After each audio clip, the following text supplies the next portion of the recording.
சாமி என்னென்ன வேணும் இப்போ சாப்பிட உனக்கு? நீ பத்திரமா வீட்டில் இருக்கியா? வரையா நீயும்? முட்டாயா? கீம் பிஸ்கெட்டா? வேற என்ன வேணும்? முட்டாயா?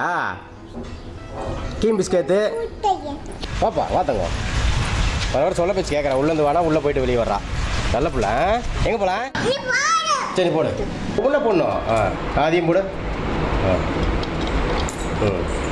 சரிங்க. ருத்திகா பாப்பா அடிக்கடி உண்டியில் காசு சேர்த்துறாங்க பார்த்தீங்களா? எதுக்காகன்னு பார்த்தீங்கன்னா, நான் பாப்பாட்ட சொல்லி கொடுத்துருக்கேன், உண்டியில் காசு சேர்த்து இல்லாதவங்களுக்கு ஏதாவது வாங்கி கொடுக்கணும்பா அப்படின்னு சொன்னேன். உண்டியில் காசு சேர்த்து எப்பவுமே இல்லாதவங்களுக்கு வாங்கி கொடுத்துக்கிட்டே தான் இருப்பா. இப்போ ரீசெண்டாக கூட பார்த்தீங்கன்னா ஒரு உண்டியில் உடச்சி அதில் இருக்கிற காசு எடுத்துட்டு போயிட்டு ரோட்டில் கஷ்டப்படுறவங்களுக்கு பாப்பா வந்து பார்த்தீங்கன்னா பிரியாணி வாங்கி கொடுத்தாங்க. அந்த வீடியோ நம்ம சேனல் தான் ரிலீஸ் ஆயிருக்கு. அந்த வீடியோ கீழே லிங்க் இருக்கு, அதை நீங்க பாத்துருங்க. மறக்காம இந்த வீடியோக்கு ஒரு லைக் பண்ணுங்க, கமெண்ட் பண்ணுங்க, ஷேர் பண்ணிடுங்க. ஓகே கைஸ், நெக்ஸ்ட் வீடியோல சந்திக்கலாம். பாய்.